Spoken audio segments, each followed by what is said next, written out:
Good afternoon everyone. So now we will solve still sa number 3 sa problem set ni Sir Jake So doon sa may number 3, meron tayong given na triangle with apothem 30, Ito 'yon yung apothem, Binabisect niya yung side ng triangle to the center, That's the line segment, that bisect the side of the triangle to the center.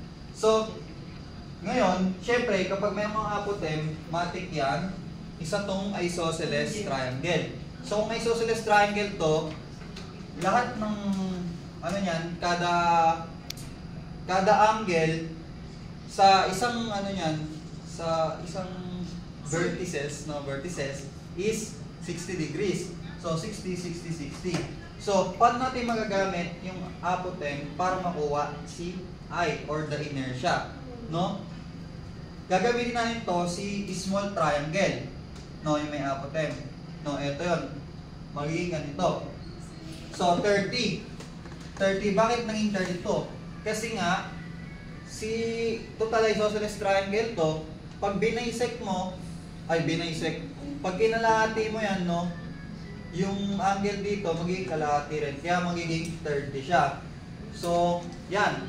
Ang gagamitin mo rito is tangent. Pwede mo gamitin sa tangent para makuha si x divide 2 o the x half, x half.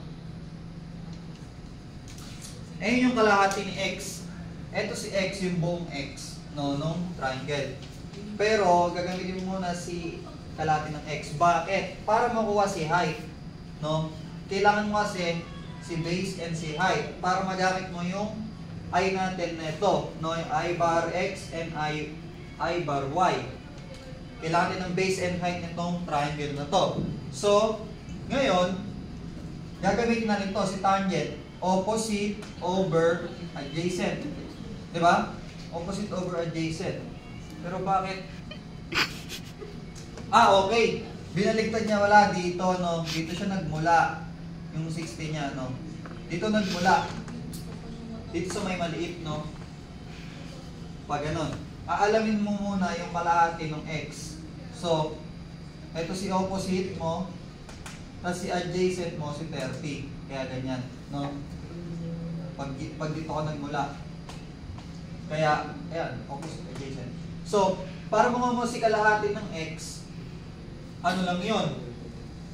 Tan 60 equals kalahati ni x. Need mo lang dito, 30 tan 60, di ba? Para makuha mo si half ng x. Si half ng x. 30 tan 60. So, kung gusto mo naman, syempre, din natin si x, in the base. Multiply mo lang to, both side by 2. Kaya may 60 square root ni 3. Square root of 3 kasi ito, si tan 60. So, yan. Meron ka na ngayon, x. So, may x ka na. Need mo na lang ngayon, base yun, di ba? Yung x, goods ka na ron. Need mo na lang yung height. Paano kukunin si height? So, ngayon, gagamitin mo naman ngayon itong malay itong triangle. Para makuha. Para makuha yan, tingin ka rin sa triangle na to. Ito, triangle na yan. Ano to?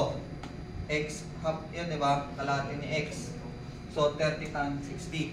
So, pag ginamit mo itong angle na to, yung 60 degrees, ano ang involved na side para makuha to? Opposite to, diba? Sabay ito si adjacent. Tangent na naman gagamitin. Kaya, opposite adjacent. Kaya, tangent 60 dito.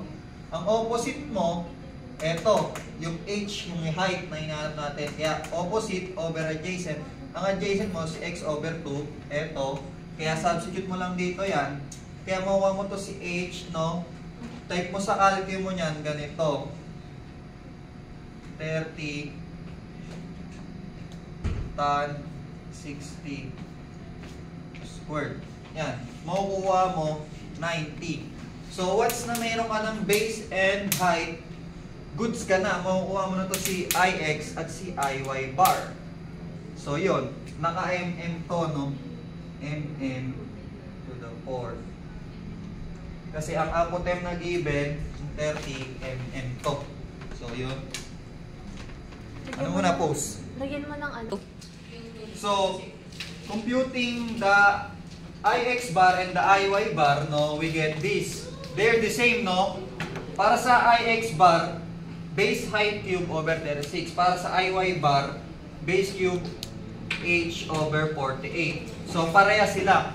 So, ibig sabihin, anong ibig sabihin nito? Ibig sabihin na pag in-applyan mo ng load, no, magkakaroon ka dyan ng biaxial bending. So, that's in another lesson, no? Advanced lesson yun, no? Ituturo yun sir. Yung biaxial bending ng buckling. So, yan. Gagamitin na rin to si Ix bar, no? Sa formula na ito, no? PCR is equals to N, ano ba? Hindi kasi nakasulat eh. Lagay natin, no? So, PCR is equals to N squared pi squared sabay ano ba yun? EI over L squared. Yan. Wherein the N is the mode of buckling, no? Dito tayo tumingin. Ito ang mode of buckling. Sabi kasi sa problem, no, meron kang no braces, meron kang isang braces, di ba? Isang braces, sabay, ano ba yun? No braces, isang braces ba? Or dalawang braces? Middle. 0, 1. 0, 1, and 2 braces, no? So, yun. Pag walang braces, ang mode of buckling mo, syempre, ito yung column mo. Ano ba yung braces? Ayun yung pampadagdag to stiffen the column, di ba? Pag walang brace yan, ganito lang makikita mo column mo, di ba? So, kung walang braces yan, ang mode of buckling yan, pag nag-buckle, no? Pag ganun lang, isa lang. So, kung makikita mo, ano yung curve na yan? Isang curve lang siya, di ba? So, pag nilagyan mo siya ng isang braces, no? At midpoint, no?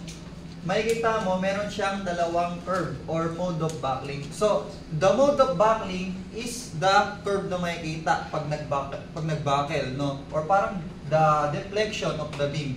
This is, ang tawag naman, pag column is buckling, di ba?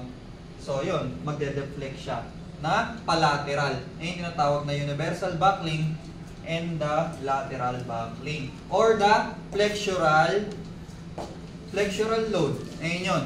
Flexural load siya sa column. So, okay. So, meron tayong I, yung pi, given naman yan dahil constant siya. Si N, nakadepende, no? Dito, if N is equals to 1, no, walang bracing. Ayun nga yun. Dahil dito, no, sa illustration. So, si E, no, yung E, given na rin yan. 200 kMPa, no? Si I, meron, ito gamitin, same siya. Si L, given nga pala yung rito, no, sa given na 400 mm. Ay, 4,000 mm. O, yan. Pag snapshot mo yan, makuha mo pag walang bracing. Ang nagbabago lang dito sa problem na to, yung mode of buckling niya, no? Or yung N, yung value niya. Yan, eto papalitan mo ng 2, makuha mo to, si B. Eto papalitan mo ng 3 squared, no, makuha mo yan. So, yun.